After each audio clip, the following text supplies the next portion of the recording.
Hey guys, this is Fundo on Chupagama. Tonight on Imbewu. Please like, comment, and subscribe. Shira does everything she can do to avoid Maharaji, including banking work.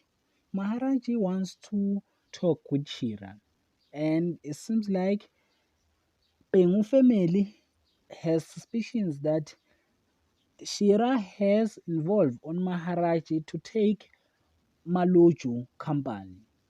While Shira does not know that Maharaji wants to take Maluju company, Fikile prays for help to get over Nkululeko, while Noxola decides to move back to the hotel. And Nevius Mandlovu share a concern over Fikile returning with Pagate. And it seems like Pagate can't be he can't believe that Fikile is still alive, and he is confused when Mandlovu tell him that Fikile is alive. That is for tonight. Thanks for watching. Don't forget to like and comment and subscribe. Therefore, thanks.